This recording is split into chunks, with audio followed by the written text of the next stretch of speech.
Hi guys, welcome to another Divi theme video. This is Jamie from System22 and webdesignandtechtips.com. Well, we got a great fun one for you today. We got 3 images at the top here. When I put my mouse over one of them, it's going to scroll down to the bottom and there's a little call to action button. Same for these 2 next door. Really easy to do. Great little eye-catching interactive feature to have on your website. These will work perfectly on tablet and mobile too if I hit my F12 key. Here it is on an iPad Air. If I click on the young lady, it's going to go down to the bottom. We've got our button there. Same with this little fella. And that for that young lady too. And if I flip that to an iPhone or something, same thing. Like I say, really nice feature to have on your site. Really easy to do. So let's get started. I'm going to enable the Visual Builder. I'm going to go down. I'm going to add a new row. Little green button to add a new row. Put as many columns as you wish in your row. I guess I'll add 3 again. And you can pretty much use any module you want. I'm going to use a call to action in mine purely because it's got a button on the bottom of it. For me personally, I'm not going to put any text in there, so I'm going to get rid of the title and the content. But if you want to leave some text in there, that's absolutely fine. We've got a button that says click here. You can change it to what you want there, and you may have noticed, or you may not have noticed because it's not there. There's no button. Before the button's actually going to show up, got to put a link in for it right here. I haven't got a real link, so I'm going to put a hashtag as a placeholder, and there's our button. Fantastic. Well, I'm going to pop an image in the background that we'll be using to scroll back and forwards with. So I'm going to go down to background just below here. I'm going to go over to the 3rd tab, images. If you're not sure about backgrounds, have a look at our backgrounds video. We've done a whole video on these. You can get some amazing things going. I'm going to add a background image. And I guess we'll use this young lady again. There it is in there. That doesn't look too interesting. We really want to see the top of that image and, you know, we want to see all of it initially. So cover's fine, center's fine, no repeats fine, and we're not blending. That's got a, I don't know if you noticed that it had a blue in there. If you're keeping some writing on there, be a good idea to blend your picture with the background. If we go down here, you can hit one of these filters here. I'd use multiply. And it'll multiply it with the blue, and if you have white writing on top, that'll stand out really nicely. I'm going to leave mine as is for the moment. Okay, well, like I say, we want to see a lot more of that image. Let's just roll it up a little bit. So I'm going to go into my design. I'm going to go down to spacing. And I'm going to give it a lot of padding on the top. I'm going to give it 100 VH, and VH is viewable height. So whatever screen they're looking at it on, it's going to be 100% of that screen height. So I'm going to say 100 VH. And as you can see, that stretch that down there, our button's all the way down to the bottom there, which is absolutely perfect. Just what I wanted. Got a real long image there, and we're going to make it auto scroll in a minute. While we're over in design, I'm going to go to the button, which is just up above here. I'm just going to give it a bit of a background so it stands out a little bit better there. I'm going to keep it very simple. I'm going to go down to button background here. Let's make it a blue. But I'm going to click on the color. I'm going to take the opacity down a little bit so there's a hint of that image behind there. You can see that button light nicely now. But you can also see a bit of the image behind. Great. I'm going to leave that just like that. Okay, now we've got to do a tiny bit of coding. And don't let that panic you. It's one line and it's very, very simple. We really only want to see the top part of this image here, perhaps her face and shoulders, or, you know, like the one above here. So let's go into the row, the green tab for the row. Going to go into my first column here. I'm going to go over to advanced, down to custom CSS. I'm going to click on the module elements tab here. And in the main element, I'm going to give it a fixed height. I'm going to say height. I'm going to give it, say, 40 viewable height. And you can see that row below has popped up a little bit. but that doesn't look very good.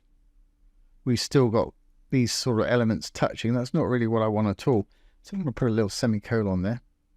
I'm going to hide any overflow from this column. So anything deeper than 40 viewable height, which is probably about this big, will not be seen. Now we could write overflow hidden here, or we can just go out of our CSS and go down to visibility just below. Horizontal, vertical overflow. Change them both to hidden. If you want them to be able to scroll manually, just do the horizontal. You see we've got a little scroll bar to the right. If you want them to be able to scroll up and down that way, that's a nice little feature too. But I want to hide all of it today and have it happen automatically on hover. So I'm going to set the vertical to hidden also. Fantastic. Well, let's make the magic happen now. What I'm going to do, save this, save the main row settings. We'll go back into this module now. I'm going to go over to design, back down to spacing again. I'm going to go roll up over the margin here. Common to all Divi modules, if you roll over the dark writing, you'll see some little icons appear. Go to the thing you want to affect, margin in my case here. If there's a little arrow, we can create a hover effect. I'm happy with it where it is on desktop, but when they hover over it, I want it to go down to the bottom so we can see that button. So I'm going to give it a negative margin value when they hover over it. I think I used 70 before. Obviously, you want to adjust yours to taste. So I'm going to say negative 70 VH. As you can see, that's scooted down the bottom there. Then when they take their mouse back off it, it's going to go back up to the top. Now that's happening pretty quickly. I want it to slow down for a little bit of grace. And you can always do that over in advanced. Down to transitions. There's the default 300 milliseconds that it gives it.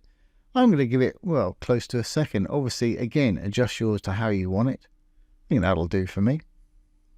Don't want any delay. Want it to start happening as soon as they put their mouse on it. Transition speed curve I like to use for my hover effects is ease in, ease out. Great, so I'm going to leave that just like that. We'll save our changes here. Let's make sure this is going to work on the front end. And then I'll show you how to duplicate it. And I'll show you also how to add text if you want to add text down the bottom there. So I'm going to save draft or publish if you're ready. We'll exit the Visual Builder.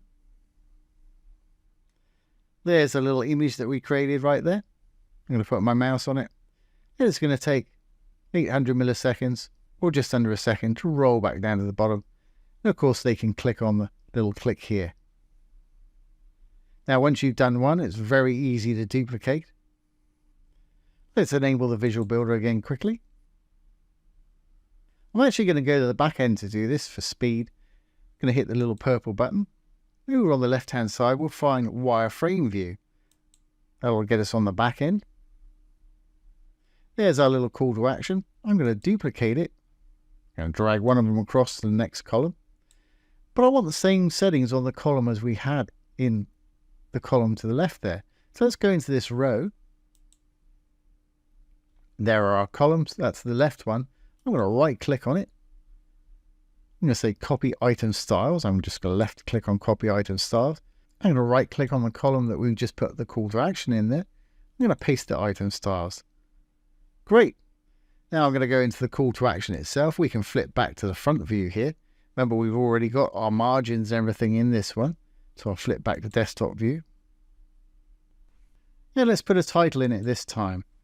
I'll say scroll image or whatever you want to call yours, obviously. And we'll put a bit of content in here. I think I've got a bit over there, bit of generic. There it is right there. Okay, of course we can't see it because it's down at the bottom.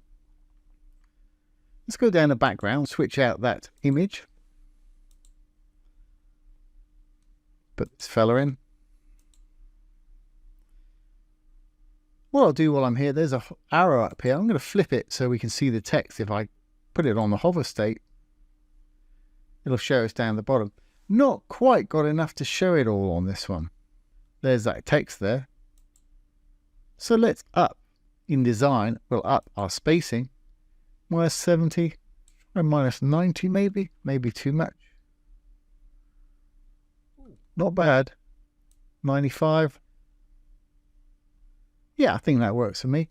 Now that text is getting a little lost in the image there. We can counter that if we go back to our content and to our background now. We can do a similar thing. We're already on the hover. Remember, it's got that color in there. So let's click on the image itself. In the hover state, we'll use an image blend of perhaps multiply. Now play with these because there's some fantastic effects you can get, such as luminosity and saturation and things like that. I actually like the multiply, so I'm going to pop it back on that. And then when we put it back on the normal view, we don't want to see that because we want to see a nice clear image of this guy's face. Great, so if we've done everything correctly, that should work also. Let's save our changes. Save draft or publish if you're ready. And let's go down and check this one out. We'll exit the Visual Builder. Roll on down. There's our first one with just a little button at the bottom.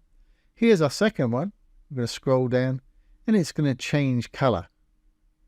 So we can read that writing a lot better at the bottom. Of course, they can click on the button. When we let go, it's going to roll back up and that color is going to disappear again. And that's a really nice feature to have on your website. If people are mousing around, this sort of thing happens. It gets their attention really quickly. So as soon as they put their mouse on it, they're going to be looking at that button. Plus it's interactive, so that's always a good thing. So I hope you've enjoyed this today and found it useful. If you have, please give it a thumbs up, ring the bell, comment, share, and subscribe to our YouTube channel. Don't forget, if you have any questions, pop them down below. I'll do my best to answer them, or make a little demo video like this one. Once again, this has been Jamie from System22 and webdesignandtechtips.com. Thanks for watching. Have a great day.